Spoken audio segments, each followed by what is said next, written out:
Assalamualaikum warahmatullahi wabarakatuh.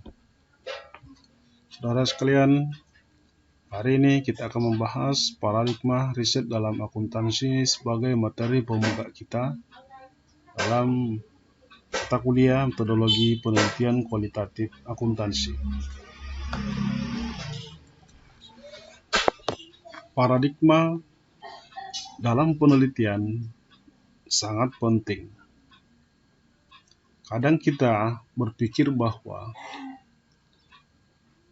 yang menjadi sesuatu yang paling penting adalah metodologi. Bahwa metodologi kita gunakan itu berdasarkan dari masalah apa yang kita akan teliti. Pemikiran seperti itu tentu saja tidak salah.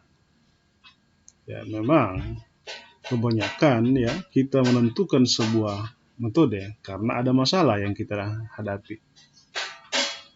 Masalah yang kita hadapi inilah kemudian yang akan menentukan metode apa yang akan kita gunakan.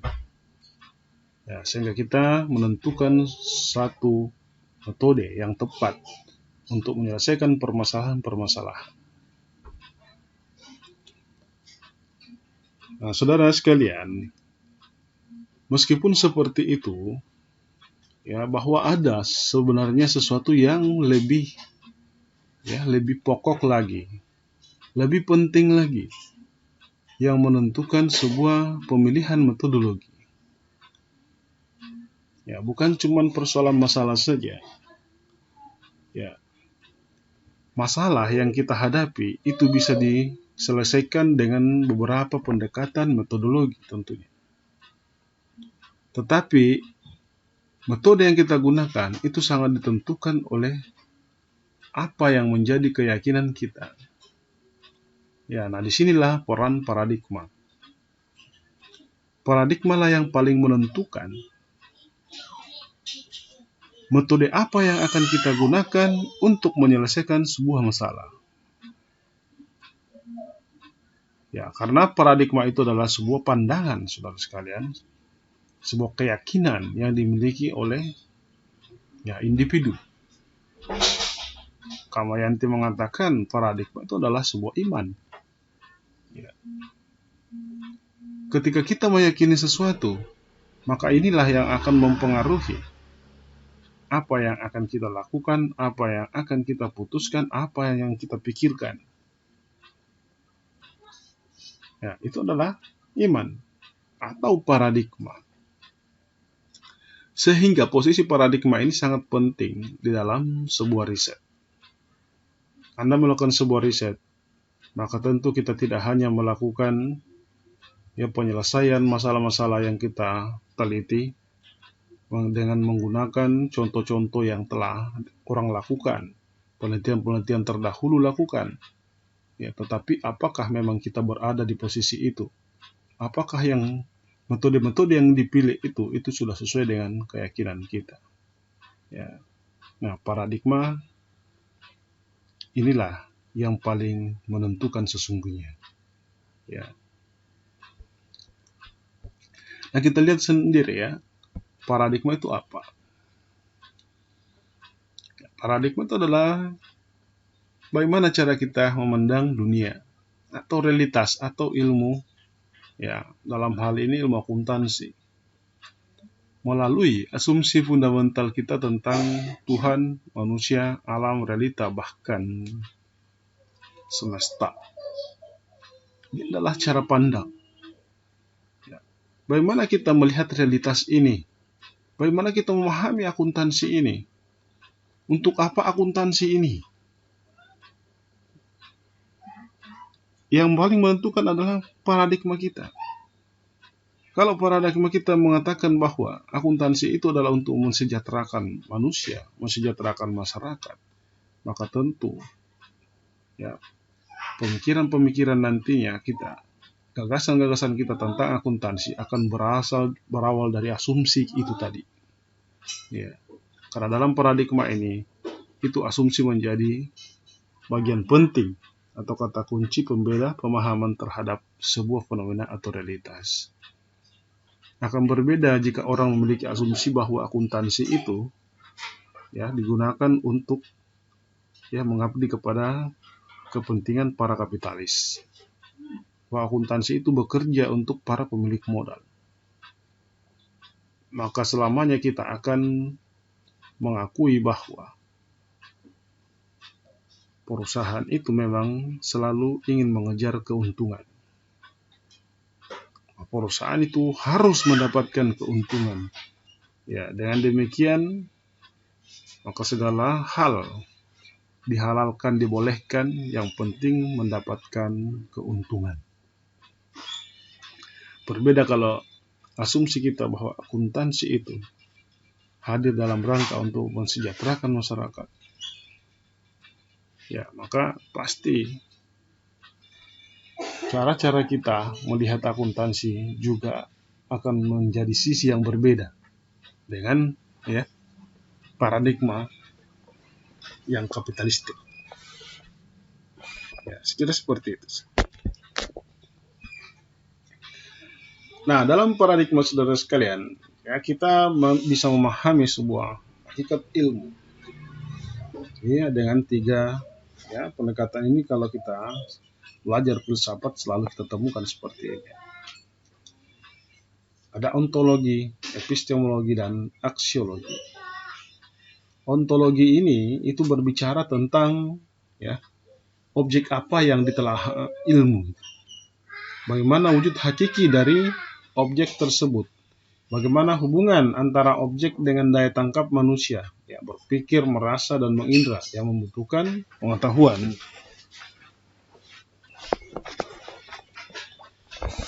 Singkatnya bahwa ontologi ini itu berbicara tentang keberadaan sebuah objek, keapaan, apa, objek apa, realitas apa yang akan kita teliti. Ya, apa itu kan? Kemudian setelah itu kita akan berbicara tentang epistemologinya. Ya, kita akan mengetahui tentang eksistensi sebuah objek itu, ya, realitas itu, dia seperti apa. Nah, sekarang kita lihat epistemologinya. Bagaimana proses memungkinkan timbulnya ilmu pengetahuan yang berupa ilmu atau bagaimana prosedurnya. Sebuah objek, ya, sebuah ontologi akan dikaji dia seperti apa. Ya, yang tadi itu. Kemudian bagaimana dia seperti itu? Bagaimana eksistensinya bisa seperti itu? Ya. Maka kita akan melakukan kajian-kajian ya untuk mengetahui eksistensi dari sebuah realitas. Nah, inilah yang disebut dengan epistemologi, proses untuk mengetahui itu. Ya, di dalamnya membutuhkan prosedur bahkan sebuah metodologi. Ya, maka proses-proses inilah yang akan memunculkan sebuah ilmu pengetahuan yang disebut dengan epistemologi. Yang selanjutnya, ketika eksistensi ini sudah terkuak, sudah jelas, maka ya secara ontologi, secara epistemologi sudah jelas, maka pertanyaannya kemudian untuk apa? Untuk apa realitas itu? Ya, untuk apa ilmu pengetahuan dari realitas itu? Ya, maka kita akan melihat kemanfaatannya, kita akan melihat tujuan dari sebuah realitas, sebuah objek, sebuah fenomena. Ya. Nah, inilah yang dibahas di dalam ya hakikat ilmu ontologi epistemologi. Ini kita sarikan dari Surya Sumantri 1985.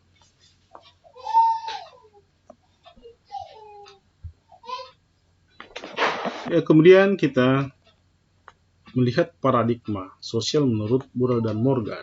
Ya, pada tahun 1979, Gibson Burrell dan Gareth Morgan itu membuat sebuah buku berjudul Sociological Paradigm and Organizational Analysis, ya, Element of the Sociology of Corporate Life.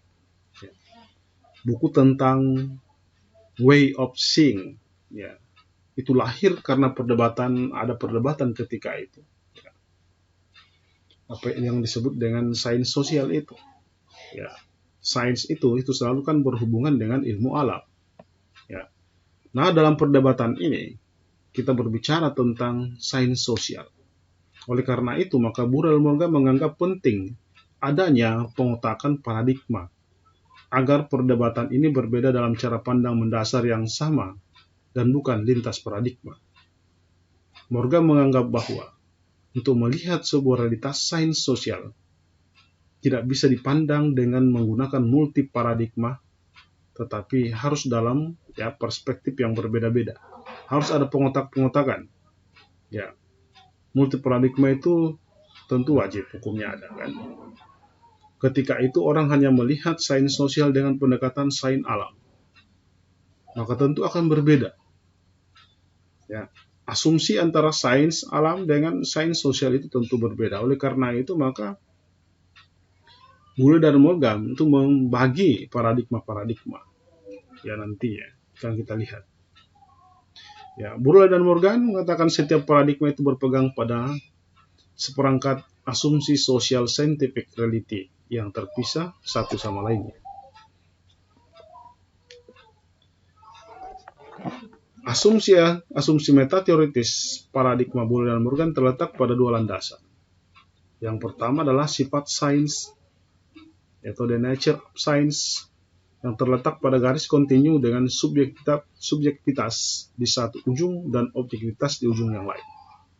Jadi sifat sains itu memiliki ujung yang, sisi ujung yang berbeda.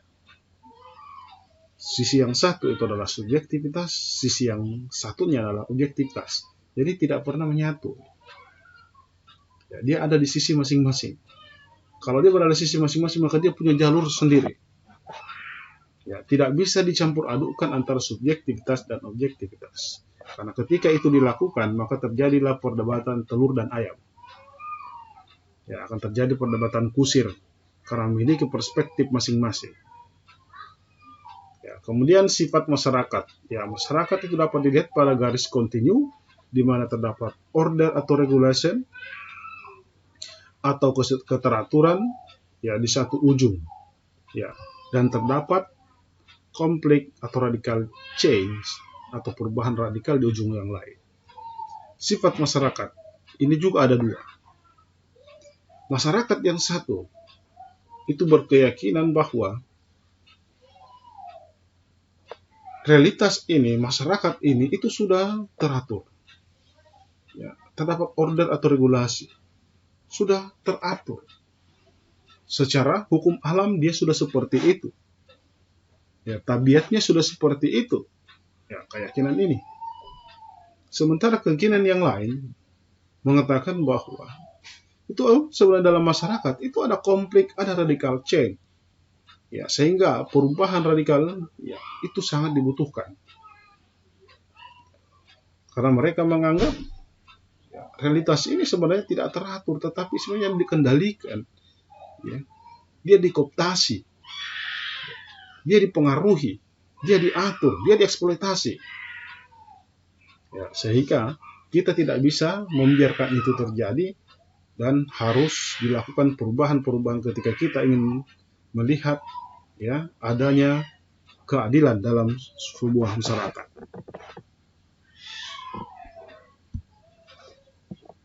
Nah, dari sini saudara sekalian, kita lihat dimensi subjektif ilmu. Ya, di ujung yang satu pendekatan subjektif dan ujung yang lainnya adalah pendekatan objektif. Kita lihat secara ontologis. Secara ontologi, pendekatan subjektif itu adalah nominalisme.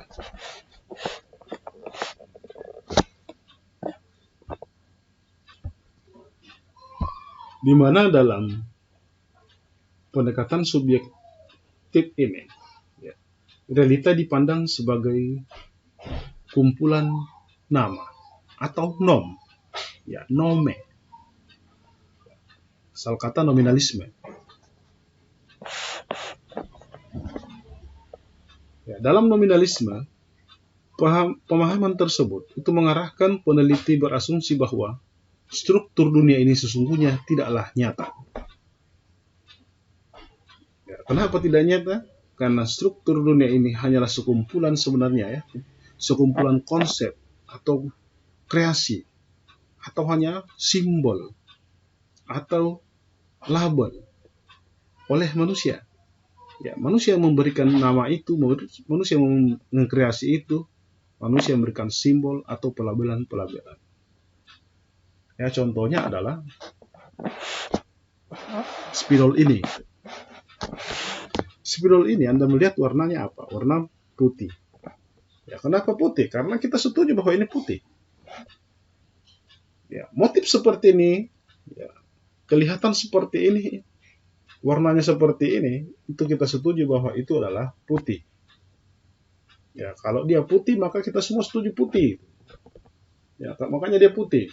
Kalau seumpama semua manusia setuju bahwa ini adalah biru, maka ini biru. Ya kan begitu. Bahwa realita itu tidak nyata sebenarnya. Yang menyatakan itu adalah manusia. Ya, kitalah yang menyetujui itu. Ya kan seperti itu ya, dalam nominalisme. Oleh karena itu maka untuk mendapatkan arti sebenarnya dalam realita, maka seorang peneliti itu harus mampu melihat apa yang ada di balik nama. Ya, bagaimana kita bisa mengakui ini sebagai putih? Ya, untuk mengetahui bahwa ini putih, maka kita harus melihat bagaimana proses mengkonstruksi itu. Apa di balik putih itu? Ya, apa di balik sebuah nama? Ini spidol bagaimana bisa ada gitu? Kenapa spidol ini bisa ada? Ya, untuk mengetahuinya maka kita harus berada di balik itu. Ya, bahwa spidol itu terdiri dari unsur-unsur ini dan kegunaannya untuk menulis. Sementara dalam pendekatan objektif, ya, secara ontologi itu menggunakan ya, pendekatan realisme. Ya. Dalam realisme berkeyakinan bahwa realita itu terdiri dari objek nyata yang merupakan kesatuan empiris, terlepas dari fakta yang disampaikan oleh nominalisme, ya, bahwa dia memiliki nama. Tetapi dalam realisme diakui bahwa ketika realitas itu ada, maka dia bukan karena diadakan. Dia nyata. Ya, realisme. Ya, dia terlepas dari fakta bahwa mereka memiliki nama. Tanpa Anda akui sebenarnya dia adalah putih, Anda mengatakan hitam, Anda mengatakan merah, biru. Tapi apakah dia merah? Apakah dia biru? Maka dia tetap putih. Ya, maka itulah realitasnya, putih. Jadi bukan karena dia berikan simbol, diberikan nama oleh manusia. Ya, manusia sendiri malahan ya hadir dalam realitas ini dan dia adalah bagian dari realitas. Ya, itu keyakinan dalam pendekatan objektif. Kemudian dalam epistemologi,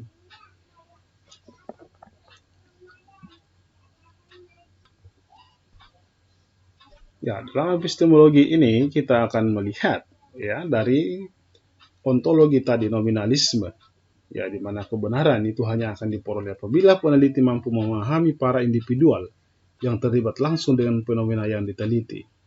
Ya, nah, secara epistemologi dalam pendekatan subjektif itu adalah anti-positivisme. Ya, anti-positivisme maksudnya adalah peneliti itu menolak berjarak dengan apa atau siapa yang diteliti. Ya, jadi kalau Anda meneliti tukang beca, maka Anda tidak boleh berjarak dengan tukang beca. Anda harus berbaur dengan tukang beca. Anda akan menjadi pelanggan tukang beca, bahkan sekali-kali pun Anda bisa jadi tukang beca. Ya, karena kebenaran itu harus dipahami dari dalam. Ya, tidak dengan menggunakan kuesioner seumpama Anda memberikan ya instrumen-instrumen seperti itu, ya, tetapi Anda harus betul-betul memahami dari dalam. Anda mencoba menjadi dirinya itu. Ya, dan cara bagaimana individu mengkreasi dunia. Perspektif laba buat tukang beca itu seperti apa, maka Anda harus berinteraksi penuh dengan tukang beca. Anda tidak bisa menggunakan orang lain, karena orang per orang itu akan memiliki pemahaman yang berbeda. Ya, sehingga peneliti dengan apa yang dia teliti itu tidak bisa dipisahkan. Itulah anti positivisme. Sementara dalam pendekatan objektif secara epistemologi bersifat positivisme.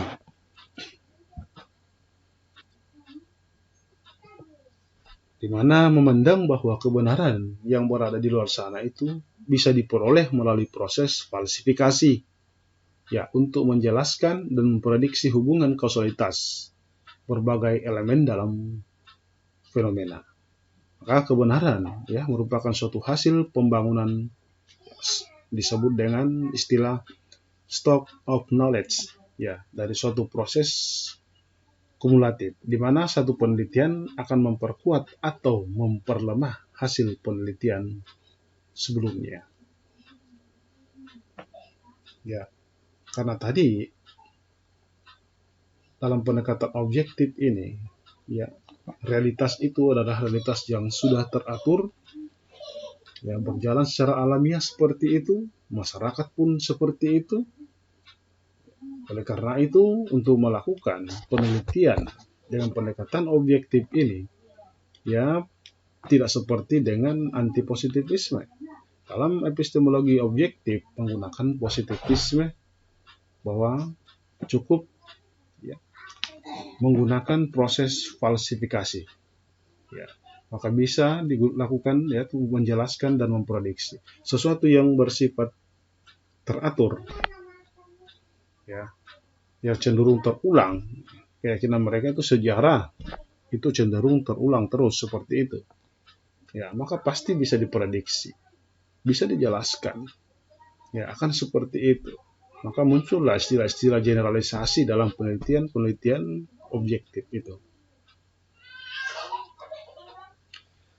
Ya, selanjutnya ada sifat manusia. Ya, dimensi subjektif objektif ilmu ini, ya, Burrell memasukkan sifat manusia. Ya, kenapa Burrell memasukkan sifat manusia? Ya, karena menurut Burrell, sifat manusia itu berkaitan dengan cara pandang, bagaimana itu manusia berhubungan ya dengan masyarakat. Ya, yang mana ini merupakan kunci penting perkembangan ilmu sosial. Masyarakat itu terdiri dari manusia-manusia. Dan apa yang paling menentukan manusia dalam berinteraksi itu adalah sifatnya. Ya, sifat manusia. Sehingga pendekatan subjektif ini meyakini bahwa voluntarisme ya, atau voluntaristik, ya, secara sifat manusia itu menurut pendekatan subjektif adalah voluntaristik. Apa itu voluntaristik? Ya, paham bahwa manusia itu bebas, free will. Ya. Dia bebas melakukan ya dan mengkreasi dunia. Ya, berbeda dengan pandangan pendekatan objektif. Ya, mereka mengatakan bahwa sifat manusia itu deterministik. Ya, yang memahami bahwa eksistensi manusia itu ditentukan oleh situasi dan lingkungan di mana ia berada. Ya, artinya manusia itu akan selalu dipengaruhi oleh lingkungannya. Dia akan selalu beradaptasi dengan lingkungannya. Ya, beradaptasi dengan situasi di mana ia berada. Sehingga keteraturan itu tetap terjadi. Ya. Bagaimana lingkungan dia berada, maka seperti itulah juga dia. Jadi, mutlak bisa diprediksi, bisa dijelaskan. Ya. Kalau pendekatan subjektif, voluntaristik, dia manusia itu sifatnya itu memiliki kehendak bebas. Tidak bisa diprediksi. Sekarang dia senang, bisa jadi 5 menit, 30 menit kemudian dia bisa sedih. Ya, dan seterusnya. Akan ada perubahan-perubahan. Sekarang dia baik, besok lusa dia jahat lagi. Ya, dia memiliki kehendak bebas. Ya, gambaran kasarnya seperti itu.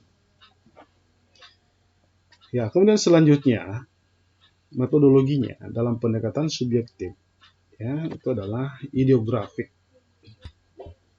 di mana pandangan ini meyakini bahwa metodologi mencapai kebenaran ilmiah, ya, ketika dilakukan melalui analisis terperinci atas keseharian, ya, melihat atau mempelajari situasi itu dari dalam, ya, dari dalam objek atau subjek yang diteliti, ya, melakukan eksplorasi sejarah seumpama, ya, karena artefak-artefak itu ada keterkaitan semua, ya, serta kedekatan antara peneliti dengan subjek yang diteliti, ya, jadi harus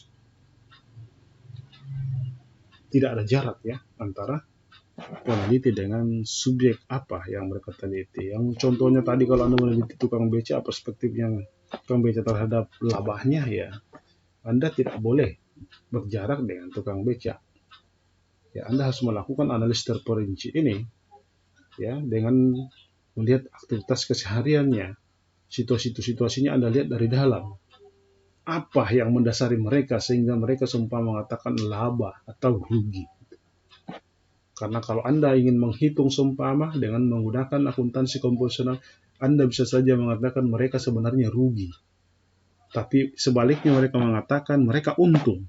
Ya, mengapa mereka katakan untung? Maka, ya, marilah kita kaji mereka, pelajari mereka dari dalam. Ya, jangan hanya menggunakan perspektif teoritis yang berasal dari ilmu-ilmu yang mungkin Anda sudah pelajari sebelumnya. Karena bisa jadi realitas tidak seperti itu. Ya, jadi pendekatan objektif, ya, metodologinya adalah nomotetik.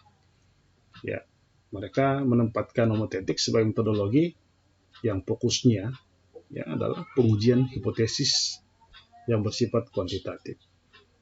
Ya. Mereka sudah merujuk pada teori-teori sebelumnya, mereka merujuk pada penelitian-penelitian sebelumnya, maka mereka menggunakan hipotesis, ya, untuk menjawab masalah-masalah. Ya, dan tentu akan bersifat kuantitatif. Ya, kuantitatif itu tentu mudah untuk dijelaskan, mudah untuk diprediksi. Ya, pikir seperti itu. Nah, sekarang kita lihat, ya, paradigma, 4 paradigma, Burrell dan Morgan. Inilah yang mereka petakan, ya, paradigma-paradigma ini untuk melihat sains sosial itu. Mereka membagi, ya, yang pertama adalah paradigma fungsionalis. Paradigma fungsionalis ini, ya, berkeyakinan bahwa ilmu yang benar itu adalah yang dapat diprediksi dan dijelaskan melalui suatu kalkulasi objektif. Ya, karena realita memang merupakan suatu keteraturan. Itu asumsinya. Kalau dia sudah teratur, maka pasti bisa diprediksi. Ya, oleh karena itu, maka cara memperoleh kebenaran, ya, tentu dengan positivisme. Ya, tadi kan ada positivisme, ada antipositivisme. Ya, di mana kalau dalam positivisme itu berlaku hukum sebab akibat itu, ya, hukum kausalitas, ya, dan parsimoni. Ya, sehingga wajarlah ketika kita melihat penelitian-penelitian dalam paradigma fungsionalis atau positivis. Sering kita melihat mereka membangun sebuah model dalam bentuk statistik. Ya, Y sama dengan A tambah BX umpama, kan. Ya, sudah dimatik-matikkan. Ya, karena memang dianggap bahwa sudah teratur. Ya, akan seperti itu selalu. Akan diulang-ulang juga akan seperti itu. maka bisa dibuat dalam bentuk matematik, bisa dikuantitatifkan gitu loh. Ya, itu paradigma fungsionalis. Kemudian paradigma interpretif. Ya, paradigma interpretif itu ya juga itu berada di pertemuan antara dua asumsi social scientific reality. Ya. Pendekatan subjektif atas sains dan keyakinan bahwa masyarakat juga terregulasi atau teratur. Ya, dia juga sama dengan fungsionalis sebenarnya, ya, melihat bahwa memang masyarakat itu sudah terregulasi, sudah teratur. Ya. Tapi tidak sama juga ya antara fungsionalis dan interpretif. Ya, tetap ada perbedaan. Makanya, karena masyarakat itu terregulasi dan teratur, maka realita masyarakat itu merupakan bentuk keteraturan yang tidak perlu lagi diintervensi untuk diubah. Ya, tidak perlu diubah. Sehingga tugas seorang interpretif, ya, yang menggunakan paradigma ini cukup memahami secara mendalam saja, ya, mengapa keteraturan realita tersebut terjadi. Ya, mengapa terjadi seperti itu? Ya. Ya, jadi dia bukan mengubah sebuah keadaan, tetapi mengkaji lebih detail, ya, mengkaji lebih dalam. Mereka akan mengkaji dengan langsung kepada subjeknya, ya, berbeda dengan yang fungsionalis, ya. Kalau fungsionalis kan biar berjarak juga boleh, ya, karena semua sudah teratur, sudah bisa diprediksi gitu, ya, meskipun asumsinya sama-sama itu teratur. Ya, tetapi dalam paradigma interpretif itu tidak bisa dilakukan dengan menggunakan instrumen-instrumen lain, tetapi harus mendapatkan informasi langsung mengapa keteraturan itu terjadi. Ya, maka harus langsung kepada objeknya, langsung kepada subjeknya. Itu cara pengumpulannya kalau interpretif. Ya, jauh berbeda dengan fungsionalis atau positivis. Selanjutnya paradigma humanis radikal, ya, radikal humanis paradigm. Dalam paradigma radikal humanisme berpandangan bahwa realita masyarakat itu perlu diubah karena dia adalah representasi dari ideologi tertentu. Ya, realita masyarakat itu adalah masyarakat yang sudah sebenarnya ya terhegemoni oleh ideologi-ideologi tertentu. Ideologi kapitalisme seumpama. Sehingga dia harus diubah. Siapa yang mengubahnya? Ya, masyarakat. Seorang yang berparadigma radikal humanisme, dia melihat bahwa masyarakat itu bahkan tidak sadar bahwa sedang dijajah oleh kapitalisme. Ya. Ia berpandangan bahwa harus ada usaha untuk menyadarkan masyarakat melalui pendekatan subjektif. Paradigma humanis radikal. Jadi masyarakat itu harus dibangunkan, masyarakat itu harus disadarkan bahwa Anda sekarang sebenarnya dikuasai oleh ideologi ini. Anda telah terhegemoni oleh ideologi ini, ya, sehingga Anda tidak sadar ya, bahwa sesungguhnya Anda dieksploitasi. Ya, contohnya Anda mau mendapatkan CSR seumpama dari sebuah perusahaan, Anda akan diam, merasa telah dibantu oleh perusahaan, tetapi bisa jadi yang mereka eksploitasi dari masyarakat itu jauh lebih besar daripada apa yang mereka berikan. Ya, CSR ini adalah sebuah alat hegemoni seumpama, itu contohnya.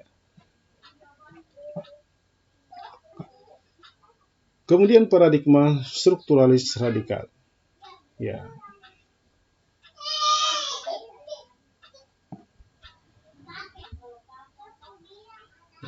Radikal strukturalisme itu mengubah melalui struktur pemerintahan. Ya. Jadi, kalau humanis tadi, humanis radikal, perubahan melalui masyarakat, mengubah masyarakat, menyadarkan masyarakat, paradigma struktural radikal itu perubahan akan dilakukan melalui struktur pemerintahan. Ya, kalau kita dalam sebuah bernegara. Dalam akuntansi, ya, struktur akuntansi harus diubah. Ya, siapa yang akan diubah? Ya, no comment. Nah, akan Anda pikirkan sendiri. Ya. Jadi strukturnya pun harus diubah. Ya. Apakah struktur ini akan melakukan perubahan? Kalau tidak bisa melakukan perubahan, ya kita ubah strukturnya. Bisa menggunakan humanis radikal, ya, menuju pada strukturalis radikal. Ya, semua ini adalah sebenarnya pendekatan kritis. Ini adalah paradigma kritis, humanis radikal maupun strukturalis radikal. Ya, yang oleh Chua. Ini adalah paradigma Chua, Wai Fong Chua. Ya, itu membagi 3 paradigma: mainstream, interpretif, dan kritis. Mainstream sama tadi dengan fungsionalis, ya, atau positivis. Interpretif juga tadi sama kan. Ya, kritis tadi itu radikal dan radikal humanis dan radikal strukturalis. Ya, ini tidak perlu saya jelaskan lebih jauh ya. Kemudian Sarantakos juga seperti itu, dia membagi 3: positivis, interpretif, kritis. Ya, pada prinsipnya sebenarnya ada kesamaan ya dalam paradigma ini, namun tentu ada perbedaan-perbedaannya ya.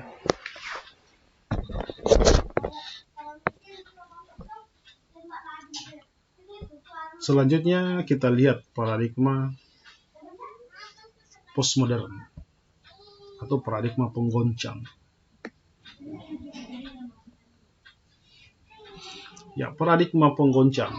Wah, ini adalah paradigma yang ya, anti kemapanan. Karena menurut paradigma ini, sesuatu yang mapan itu pasti akan memunculkan ketidakadilan. Ya, sesuatu yang mapan itu membuat orang dalam zona nyaman dan akan cenderung mempertahankan kenyamanan. Akibatnya apa? Mereka akan melakukan ya apa saja, menghalalkan apa saja untuk mempertahankan kenyamanan. Ya, sehingga postmodern mengatakan ya zona nyaman harus dihilangkan. Ya, kemapanan harus dihilangkan, harus diubah terus. Ya, makanya dia disebut dengan ya paradigma penggoncang. Ya, berguncang terus, diguncang ya. Teori-teori mereka itu anggap tidak boleh ada ya. Karena itu adalah sebuah keteraturan juga. Ya, kejenuhan asumsi modern tentang positivisme, interpretisme, bahkan kritis. Ya, karena kritis pun akan menggunakan teori, bisa menciptakan sebuah teori. Maka mereka mengatakan ya realitas itu tidak ada yang konkret. Ya, cuman mereka itu lebih menerima, ya, masih menerima nilai-nilai lokal. Nilai-nilai kearifan lokal mereka cenderung menerima, karena menurut mereka sebenarnya nilai-nilai kearifan lokal inilah sebenarnya yang banyak tergilas oleh teori, banyak tergilas oleh ideologi-ideologi tertentu, ya, sehingga mereka itu ingin menghidupkan sebenarnya ya kearifan-kearifan lokal itu, yang bisa jadi memang itu lebih membawa kepada keadilan. Tujuan memperoleh kebenaran bukanlah tujuan utama ilmu. Ya. Oleh karena itu maka posmo menolak teori, karena teori mencerminkan kebenaran. Ya, dengan mengklaim suatu kebenaran maka terciptalah suatu nilai, aturan, dan keteraturan yang paling ditentang oleh posmo.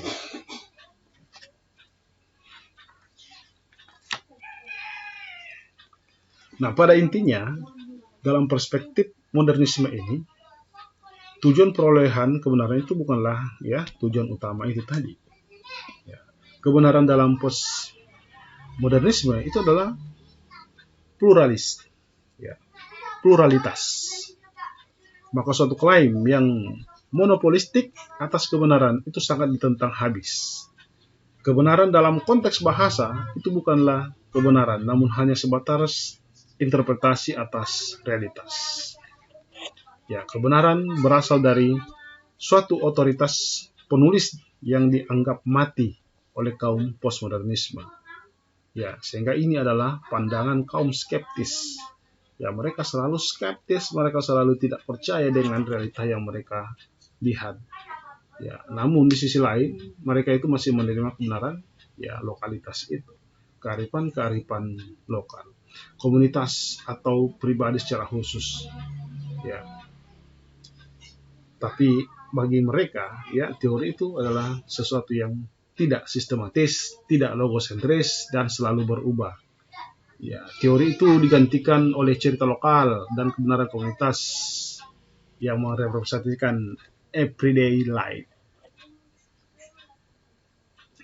Dan seperti suatu kumpulan benang kusut, representasi yang merupakan delegasi, replikasi, pengulangan, substitusi, dan duplikasi, ya, juga mengalami pembongkaran. Ya, alasan terbesar karena representasi digunakan alat untuk mendominasi ya dan menindas. Ya, dan mereka sepenuhnya menolak representasi. Ya, itu adalah paradigma postmodern. Ya, biasanya kalau Anda melihat penelitian-penelitian yang menggunakan dekonstruksi itu, ya, itu rata-rata adalah penelitian post melakukan dekonstruksi. Ya, berasal dari ya teori Derrida, dekonstruksi ala Derrida atau Foucault juga. Ya, ada beberapa itu tokoh-tokoh postmo ya atau postmodernisme.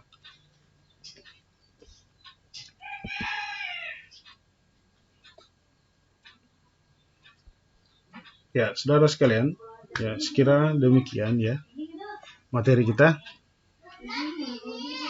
untuk ya, hari ini ya dalam tema paradigma ya dalam penelitian akuntansi. Ini adalah dasar saudara sekalian untuk melihat metode-metode yang akan kita bahas ya pertemuan berikutnya. Ya, demikian. Assalamualaikum warahmatullahi wabarakatuh.